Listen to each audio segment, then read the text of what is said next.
अस्सलाम वालेकुम जी, welcome back to my channel. I hope you all are doing well and great. आज हम अपना लेसन 4 डिस्कस करेंगे, जिसके सिर्फ 2 टॉपिक्स हैं जो कि इस पूरे लेसन में कवर किए गए हैं। बट ये दोनों टॉपिक्स जो है वो काफ़ी लेंथी और काफ़ी डिटेल में बताए गए हैं। बट हम इंपॉर्टेंट चीज़ें पढ़ेंगे तो इंशाल्लाह एग्ज़ाम की तैयारी जो है वो ईज़िली हमारी हो जाएगी। जिस तरह मैं आप लोगों को चीज़ें बताती हूँ इंपॉर्टेंट और जो कॉन्सेप्ट्स होते हैं उनको, तो उसी तरह आप लोग भी इस पूरे लेसन को खुद भी कवर कर सकते हैं। क्योंकि मैंने स्टार्ट कर दिया है तो ऑब्वियस सी बात है, आप लोगों को एक वे पता चल गया है। तो अगर कोई लेसन कवर नहीं होता तो आप लोग उस लेसन को खुद भी इस तरह से रीड कर सकते हैं। ठीक है, स्टार्ट करते हैं विदाउट टाइम वेस्टिंग।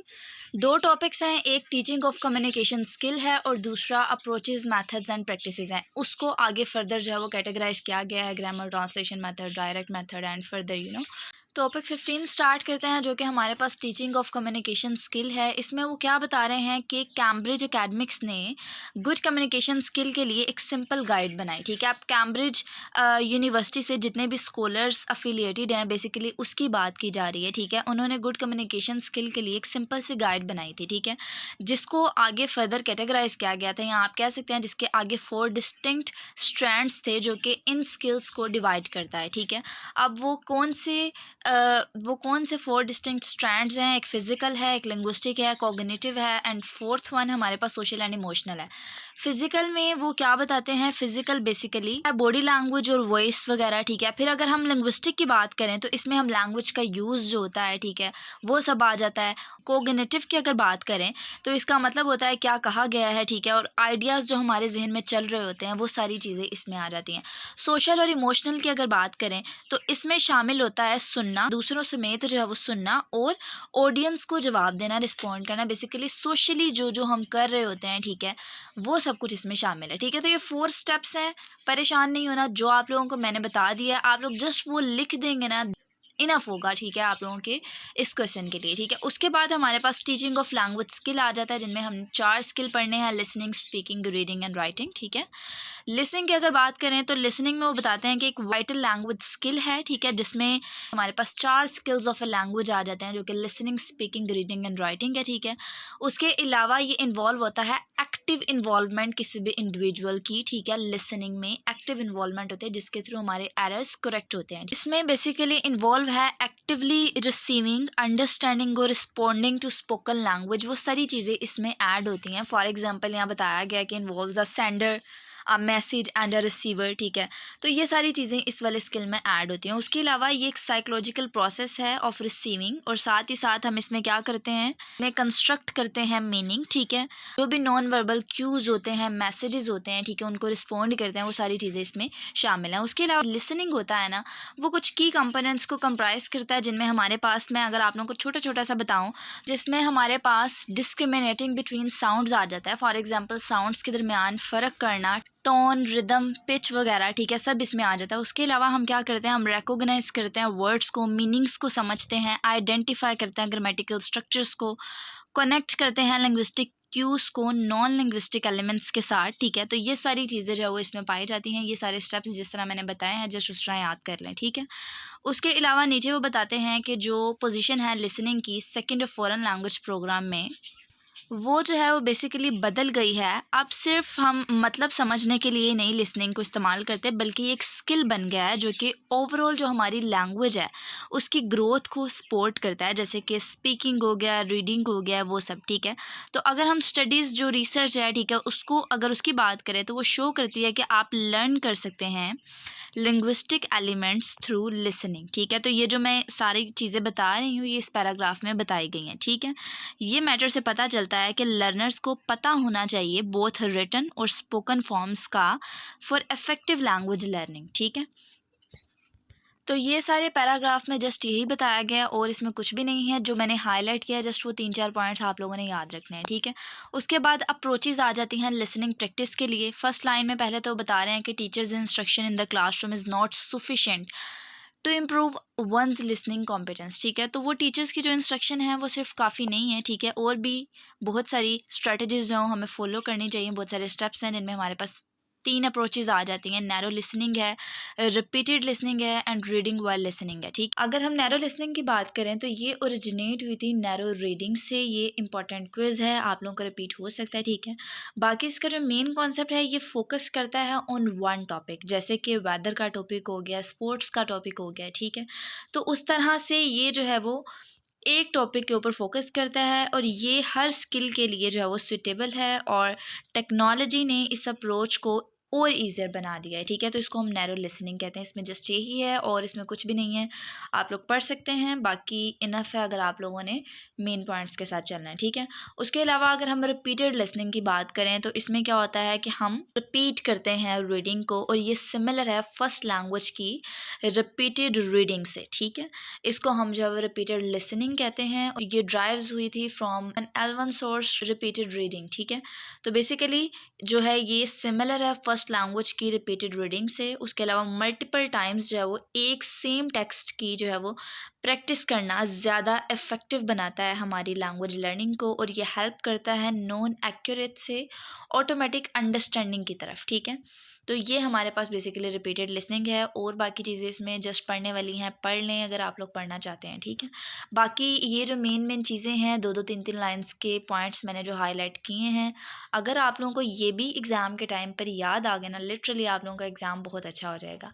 उसके बाद साइमल्टेनियस रीडिंग एंड लिसनिंग आ जाता है। अगर हम इसकी बात करें तो ये बेसिकली हम लिसनिंग के दौरान रीडिंग भी कर रहे होते हैं। ठीक है, इसको हम साइमल्टेनियस रीडिंग एंड लिसनिंग कहते हैं। ठीक है, ये अप्रोच जो है वो मदद करती है बिगनर्स की फॉर्म मीनिंग रिलेशनशिप को समझने में और इम्प्रूव करती है वर्ड रिकॉग्निशन स्किल्स को। फॉर एग्जांपल, आप लोगों ने कोई वर्ड सुना है और जब आप लोग उसको पढ़ लेंगे, लिटरली वो आप लोगों के माइंड में सेव हो जाएगा। ठीक है, और जब आप लोग पढ़ लेते हैं उस वर्ड को तो उसकी पिक्चर भी जो है वो बन जाती है आप लोगों के माइंड में, क्योंकि आपकी नज़रों से वो गुजर के गया है। ठीक है, इसको हम साइमल्टेनियस रीडिंग एंड लिसनिंग कहते हैं और ये बिगनर्स की हेल्प करता है। आप लोगों को पता है फॉर्म मीनिंग रिलेशनशिप्स वगैरह, जो कि वर्ड के मीनिंग्स जो होते हैं उनको समझने में। उसके अलावा हमारे पास स्पीकिंग आ जाता है। ये सारा जो है इसको मैंने कुछ भी हाईलाइट नहीं किया, ये एक लाइन जो है ये इंपॉर्टेंट है कि good speaker is the person who speak L2 confidently. L2 basically यहाँ पर रेफर कर रहा है जो लैंग्वेज हम लर्न करते हैं, हमारी सेकेंड लैंग्वेज। ठीक है, और L1 बेसिकली हमारी मदर टंग या हमारी फर्स्ट लैंग्वेज आप लोग कह सकते हैं, उससे जो है वो रेफर करता है। अगर हम गुड स्पीकर की बात करें तो is the person who speak L2 confidently and fluently with grammatical correctness.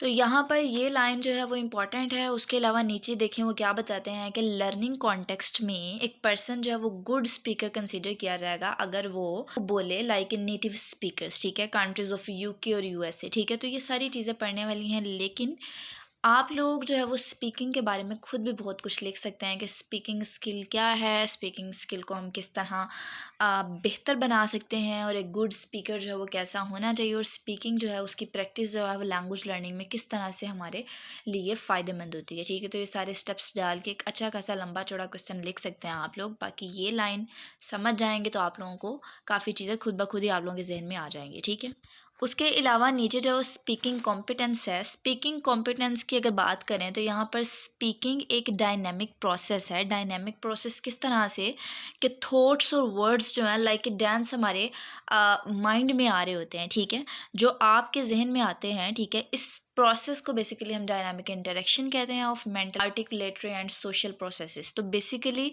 Articulatory क्या होता है कि जो हमारे मुंह से आवाज़ें निकलती हैं। ठीक है, मेंटल जो हमारे माइंड में आती हैं, सोशल प्रोसेस क्या कि जो हम प्रैक्टिकली वर्क कर रहे हैं। ठीक है, तो वो सारी चीज़ें इसमें आ जाती हैं। उसके अलावा मैसेज को एक्सप्रेस करने के लिए स्पीकर को ज़रूरत होती है ये समझने की, डिसाइड करने की ज़रूरत होती है, डिसाइड करता है कि क्या कहना है और यूज़ करना है। ठीक है, मैसेज को कन्वे करते हुए जो स्पीकर होता है ना वो डिसाइड करता है कि क्या कहना है और यूज़ करता है लिंग्विस्टिक नॉलेज को, जितने भी आप कह सकते हैं अटरेंसेस हैं, जो हमारे कलमात हैं, उनको कंस्ट्रक्ट करता है और इनकोड करता है साउंड्स को फॉर लिसनर recognition, ठीक है, जो हमारा लिसनर है, जो सुन रहा है, ठीक है, उसकी recognition के लिए कि उसको समझ आ जाए, जो है वो इनकोड करता है जितने भी साउंड्स होते हैं, ठीक है। ठीक है, उसके अलावा ये जो लाइंस मैंने हाईलाइट किए हैं कि स्पीकर्स में choose to use certain vocabulary, वो बहुत सारी इजी चीज़ें हैं। ये मैं आप लोगों को बार बार एक्सप्लेन करूँ भी तो ये बहुत अजीब बात होगी, क्योंकि आप लोग समझ सकते हैं कि स्पीकिंग होती क्या है बेसिकली, ठीक है। और बाकी सारी चीज़ें जो हैं वो इसमें मैंने आप लोगों को एक्सप्लेन कर दी हैं बहुत ज़्यादा शॉर्ट वे में। ये क्विज़ आप लोगों को आ सकता है कि स्पीकिंग बेसिकली इन्फ्लुएंस्ड है कोग्निटिव और इफेक्टिव फैक्टर्स के थ्रू। उसके अलावा it is instructive to examine a description of L2 oral communication, कि ये जो है वो हमारी L2 जो हमारी लैंग्वेज होती है उसकी ओरल कम्युनिकेशन की डिस्क्रिप्शन को एग्जामिन करने के लिए इंफॉर्मेटिव मेथड है, ठीक है। उसके अलावा अगर हम इनेबलिंग स्किल्स की बात करें तो जो जो स्किल हम इनेबल कर सकते हैं, ठीक है, तो बेसिकली यहाँ पर जो बता रहे हैं कि important characteristics of competence is the ability to produce utterances that are grammatically correct, ठीक है। तो यहाँ पर एक इम्पॉर्टेंट करेक्टरिस्टिक्स किसी की भी काबिलियत का क्या होता है कि एबिलिटी होना, ठीक है। कॉम्पिटेंस यहाँ जो वर्ड यूज़ किया जा रहा है इट्स फॉर काबिलियत, ठीक है। तो is the ability to produce utterances जो कि ग्रामेटिकली करेक्ट हो, ठीक है। तो इनेबलिंग स्किल में हमारे पास कौन कौन से स्किल हम इनेबल कर सकते हैं, उनमें हमारे पास डिफरेंट स्किल्स की बात की जा रही है। उसके अलावा a competent speaker need to use language for mediate function, जो एक कॉम्पिटेंट स्पीकर होता है उसे ज़रूरत है लैंग्वेज यूज़ करने की मीडिएट फंक्शंस के लिए, हज़ारों फंक्शंस के लिए। मीडिएट मीन्स हज़ारों फंक्शंस, ठीक है। उसके अलावा हमारे पास उसमें जो जो हमारे पास स्किल्स आते हैं, ठीक है, वो कौन कौन से स्किल हमें इनेबल करने चाहिए और वो कौन कौन से स्किल होने चाहिए, उनमें हमारे पास प्रोनाउंसिएशन स्किल है, स्पीच फंक्शन स्किल है, इंटरेक्शन मैनेजमेंट स्किल है, डिस्कोर्स ऑर्गेनाइजेशन स्किल है, ठीक है। चारों को मैंने थोड़ा थोड़ा हाईलाइट किया है। प्रोनाउंसिएशन स्किल की अगर बात करें हम, तो ये अच्छा बोलने के लिए आपको मास्टर होने की ज़रूरत है इंडिविजुअल साउंड्स की, जैसे कि वोवल्स हो गया, कंसोनेंट्स हो गया, और अंडरस्टैंड करना, ये सारी चीज़ें आपको पता होनी चाहिए। उसके अलावा यहाँ पर बताया गया है कि सेगमेंटल लेवल की अगर हम बात करें तो सेगमेंटल लेवल पर लर्नर को ज़रूरत होती है articulate discrete sounds, for example vowels, consonants, diphthongs, ये सारे साउंड्स को समझने की ज़रूरत होती है, ठीक है। उसके अलावा अगर हम सुप्रा सेगमेंटल लेवल की बात करें तो इसमें हम जो ओवरऑल साउंड पैटर्न होता है ना, ठीक है, उसको देखते हैं, तो इसको हम सुप्रा सेगमेंटल लेवल कहते हैं, ठीक है। उसके अलावा थ्रू प्रोमिनेंस में स्ट्रेस जो है वो डालना सिलेक्टेड सिलेबस पर इन की वर्ड्स एंड टोन्स, जो है वो पिच मूवमेंट, तो ये सारी चीज़ें प्रोनाउंसिएशन से रेफ़र कर रही हैं, जो हमारे हम लफ्ज़ बोलते हैं, ठीक है, बेसिकली उससे रेफ़र कर रही हैं, ठीक है। स्पीच फंक्शनल स्किल जो है उसमें क्या होता है कि basic language functions that learner need to show, जो उसको शो करवाने चाहिए। For example accept, decline, request, explain, describe, यानी कि इनकार करने के लिए, एक्सेप्ट करने के लिए, रिक्वेस्ट के लिए, इन्फॉर्म करने के लिए, उन सब के लिए जो है वो कुछ प्रोमिनेंट चीज़ें जो लर्नर्स को पता होनी चाहिए, ठीक है। उसके अलावा इंटरेक्शन मैनेजमेंट स्किल में क्या होता है कि सम स्पीच फंक्शंस जो है वो डायरेक्टली रिलेटेड होता है हमारी एबिलिटी के साथ मैनेज करने के लिए, इंटरेक्शन को रेगुलेट करने के लिए, जो हमारी कन्वर्सेशन होती है उसको, ठीक है, उसको बरकरार रखने के लिए। तो इसको हम इंटरेक्शन मैनेजमेंट स्किल कहते हैं, कि इंटरेक्शन के दौरान मैनेज करना इन चीज़ों को। उसके अलावा अगर हम डिस्कोर्स ऑर्गेनाइजेशन स्किल की बात करें तो ज़्यादातर जो स्पोकन इंटरेक्शन होते हैं वो कॉन्टेक्स्ट पर अकर करते हैं, जहाँ पर पार्टिसिपेंट्स को इक्वल और सिमिलर अपॉर्चुनिटीज़ मिलती हैं बोलने की। डिस्कोर्स बातचीत जो हमारी कन्वर्सेशन होती है, ठीक है। तो ये इसमें मेन पॉइंट था और इसमें कुछ ऐसा सच इंपॉर्टेंट नहीं है। कम्युनिकेशन स्ट्रेटजीज़ की बात करें अगर, तो ये स्पेशल टेक्निक्स होती हैं that learner need to employ during oral communication.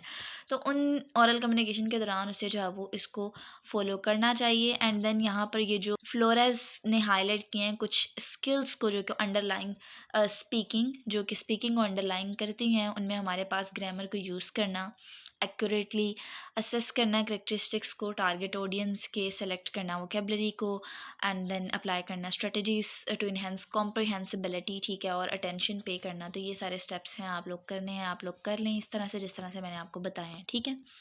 उसके अलावा रीडिंग आ जाती है। ये कॉमनली ऑफर्ड है in mini second of foreign language curriculum में फॉर डिफरेंट एज ग्रुप्स, ठीक है। उसके अलावा yet it is not as skill easily. अच्छा, इसको मैं सिंपल वर्ड्स में बताऊँ तो क्या लिखे हैं यहाँ, कि रीडिंग जो है ये एक बहुत ज़्यादा इम्पॉर्टेंट स्किल है, बट अभी भी बहुत सारे लर्नर्स को ये अक्वायर इजीली नहीं होता। लाइक बहुत सारे लर्नर्स इसको इजीली फॉलो नहीं कर पाते, ठीक है। बहुत सारे रीजंस हो सकते हैं। फॉर एग्जांपल वो बोर हो जाते हैं। अब ये सारी एक्स्ट्रा इन्फॉर्मेशन अगर आप लोगों को ये क्वेश्चन आ गया, लिटरली आप लोग बहुत ज़्यादा लकी होंगे, ठीक है। आप लोग बहुत सारी चीज़ें एक्स्ट्रा डाल सकते हैं। अगर कोई मेरे जैसा हो तो वो तो बहुत कुछ डाल सकता है। तो आई एम श्योर आप लोग भी डाल सकते हैं अगर आप लोग इसको समझने की कोशिश करें कि रीडिंग किस तरह से आपको बोर करती है, आप किस तरह से बोर हो जाते हैं, आप किस तरह से रीडिंग नहीं कर पाते, क्या क्या चीज़ें आपको हिट करती हैं, वो सारी आप डाल सकते हैं, ठीक है। उसके अलावा क्लासरूम एक्टिविटीज़ में उन्होंने नीचे बताया है कि जो हमारे पास रीडिंग है वो बेसिकली दो तरीक़ों से हम देखते हैं उसको। एक टॉप डाउन होती है और एक बॉटम अप मॉडल होता है, ठीक है। अगर तो हम टॉप डाउन की बात करें तो इसमें क्या होता है कि हम फोकस करते हैं ऑन अंडरस्टैंडिंग एंड मीनिंग, जैसे कि गेसिंग करना गेम, जहाँ रीडर जब इंटरप्रेट करता है टेक्स्ट को और यूज़ करता है एग्जिस्टिंग नॉलेज को जो उसे ऑलरेडी पता होती है, ठीक है। इसको हम टॉप डाउन मॉडल कहते हैं, ठीक है। तो ये जो होता है रीडर वो बेसिकली देखता है एज अ मीनिंग ड्रिवन के तौर पर, ठीक है। और रीडर जो अपनी एग्जिस्टिंग नॉलेज जो उसको ऑलरेडी पता होता है, ठीक है, उसको वो यूज़ करता है, इंटरप्रेट करता है, जो कि मैंने एज ए चीज़ आपको बता दी है, ठीक है। उसके अलावा आप लोग इन्फॉर्मेशन के लिए अगर हम बॉटम अप अप्रोच की बात करें तो ये टेक्स्ट को ब्रेक डाउन करता है, ठीक है।